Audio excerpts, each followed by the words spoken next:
Parce qu'effectivement, la plupart, pour ne pas dire la majorité de ces professeurs à l'université, bah, c'est des professeurs à l'université. Ils n'ont, la plupart, je ne dis pas toutes quand même, mais la plupart d'entre eux, ils n'ont pas travaillé en entreprise. Ça, c'est une chose. Mais sachez que l'université ne fera pas de vous un bon programmeur. Et ça ne veut pas dire grand-chose, un bac plus 5, en tout cas dans notre domaine, à nous. OK? Donc, ce n'est pas quelque chose qu'on demande ici. Et la plupart ici des Canadiens, et puis même des Américains que vous verrez, bah, ils n'ont pas fait un bac plus 5. Non. Alors, aujourd'hui, nous allons parler des universités et le monde de l'entreprise.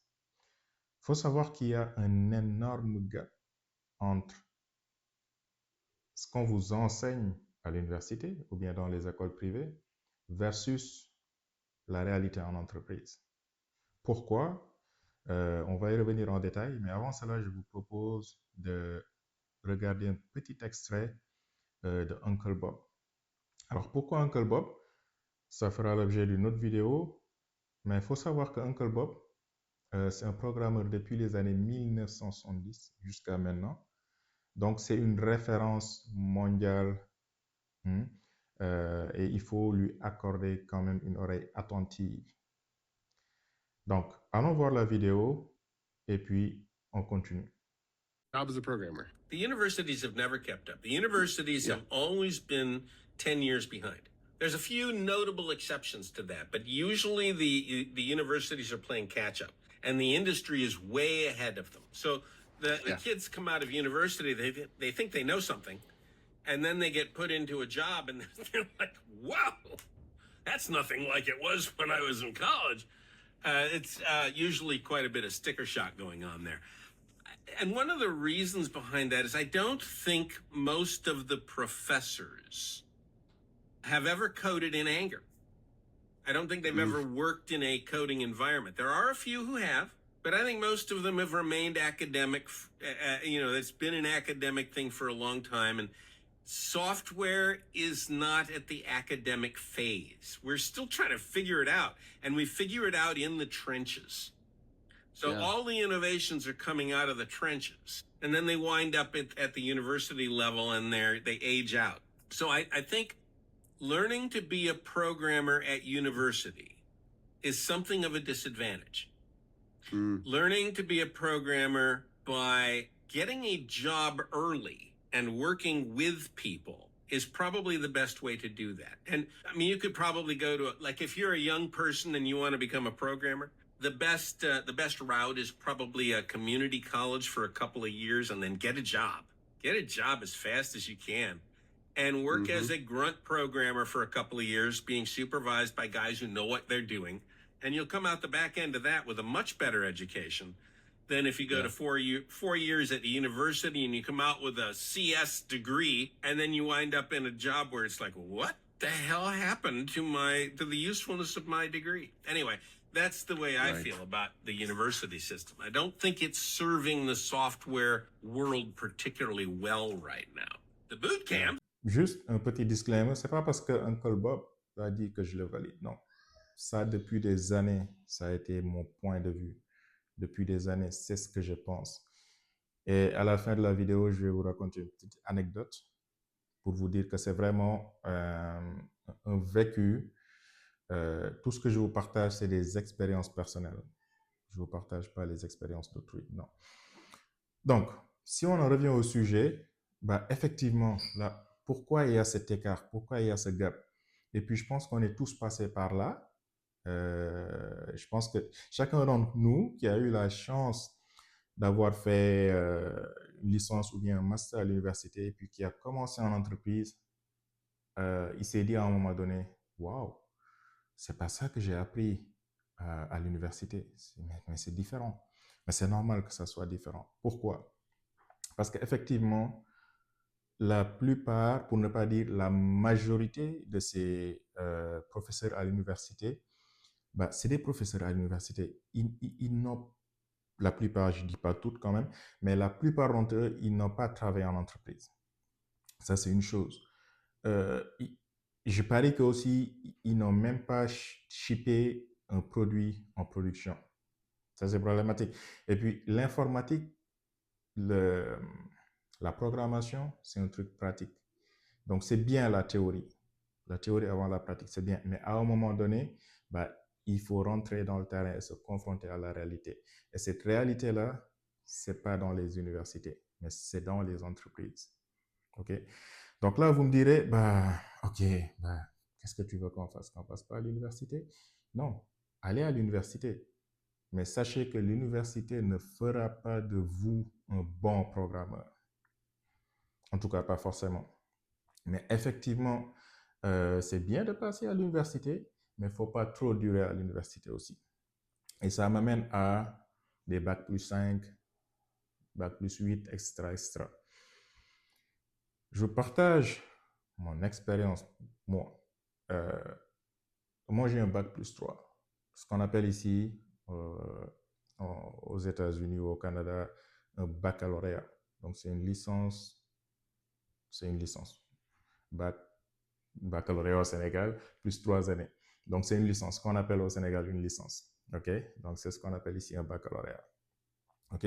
Donc, il faut savoir qu'ici, et même en France maintenant, donc, on ne demande plus d'avoir un bac plus 5. Parce qu'un bac plus 5, ça ne veut rien dire.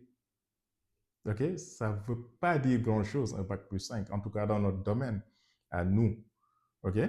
Donc, ce n'est pas quelque chose qu'on demande ici. Et la plupart ici des Canadiens, et puis même des Américains que vous verrez, ben, ils n'ont pas fait un bac plus 5. Non. Juste un baccalauréat, bac plus 3, une licence. Et puis, ça suffit. OK? Et pour ça, on peut regarder après les offres d'emploi, LinkedIn, quelques petites offres d'emploi, ben, vous verrez qu'on ne requiert plus un bac plus 5. Donc, pourquoi dans certaines offres au Sénégal, je vois toujours des bac plus 5, bac plus 5, bac plus 5. Mais ça ne veut absolument rien dire, un bac plus 5. Je fais un coucou au passage, s'il a la chance de regarder cette vidéo. Mon ancien CEO en 2016-2018 qui me disait, ben, un ingénieur, ce n'est pas un bac plus 5. Il me disait toujours ça, un ingénieur, ce n'est pas un bac plus 5. Donc, ce n'est pas pour dire qu'à l'université, vous n'allez rien apprendre. Non. Effectivement, vous allez apprendre, c'est-à-dire ce raisonnement critique, vous voyez, les bases et tout ça, vous allez apprendre ça à l'université, c'est sûr. OK? Mais ne durez pas à l'université. Après un bac plus 2 ou un bac plus 3, essayez de vous insérer. Vous allez me dire, ah non, ok, c'est facile de dire ça maintenant, essayez de vous insérer avec un bac plus 2, bac plus 3, on n'a pas d'expérience, etc. Et tout ça, ça fera l'objet d'une autre vidéo et je vous donnerai des conseils qui, je pense que, Inch'Allah, ça va vous aider. Mais après un bac plus 2, un bac plus 3, essayez de vous insérer. C'est tout à fait possible. Ok, n'attendez pas d'avoir fait votre bac plus 5 pour après chercher un emploi. Non. Pour terminer, je vous raconte une anecdote. Quand j'étais consultant à Orange, je me souviens, mon tech lead, et je le salue aussi au passage s'il regarde cette vidéo, et puis le Scrum Master aussi, il me disait, bah, Omar, va faire ton master. Va faire ton master. Inscris-toi, juste inscris-toi. Et puis, moi, je pourrais plaider pour qu'on te recrute. Tu vois? Parce que malheureusement, ici, bah, il faut un master. Il faut un master. On ne va pas te recruter si tu n'as pas un master. Ouais. Je lui disais, OK, il n'y a pas de souci. Mais je ne vais pas aller faire un master. Parce que moi, j'ai eu la chance, en tout cas, à l'université de Thiès où je suis passé, j'avais d'excellents professeurs. D'excellents professeurs que je salue au passage. Monsieur Sall, les Monsieur Thiam, Monsieur Sarr, qu'on appelait Edgar. Okay. Donc, j'avais d'excellents professeurs. Ce qui fait que quand j'ai fini ma licence, ou bien mon baccalauréat, en fait, je n'ai pas jugé nécessaire d'aller faire un master parce que tout ce que je devais apprendre, en tout cas, j'avais tout en main pour pouvoir y aller de manière autonome. Donc, je n'avais pas besoin d'aller faire un master. Bref, vous avez compris l'idée. Le point, c'est quoi? Passez pas du temps à l'université. Ça veut absolument rien dire. Et c'est vraiment juste au Sénégal que je vois, et peut-être quelques pays de la sous-région, où on demande et un bac plus 5. Et autre chose, une lettre de motivation.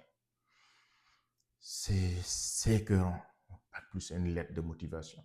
Qui vont jamais lire, c'est sûr. Il faut arrêter ces pratiques-là. Donc, c'est tout pour aujourd'hui. Et puis, on se verra dans une autre vidéo où on va parler des astuces, etc. et tout, pour vraiment décrocher un emploi dans notre domaine. Parce qu'il faut savoir que dans notre domaine, c'est un domaine pratique. Et c'est pour ça que je dis, OK, c'est vrai, il y a l'IA qui est là, qui change beaucoup de choses, mais on demeure que on est dans un domaine pratique qui est très, très, très demandé et qui sera toujours, il y aura toujours de la demande. OK. C'est vrai que quand on est junior et puis il y a l'IA maintenant qui est là, qui sait plus coder que nous-mêmes, OK, on peut être un peu frustré. Mais vous inquiétez pas, on est dans un domaine où le chômage, en tout cas, c'est pas maintenant. C'est pas maintenant que un bon développeur va peiner à trouver du travail. Non. Il y aura toujours une forte demande dans le marché. Il faut juste savoir faire les choses bien. Mais ça fera l'objet d'une autre vidéo.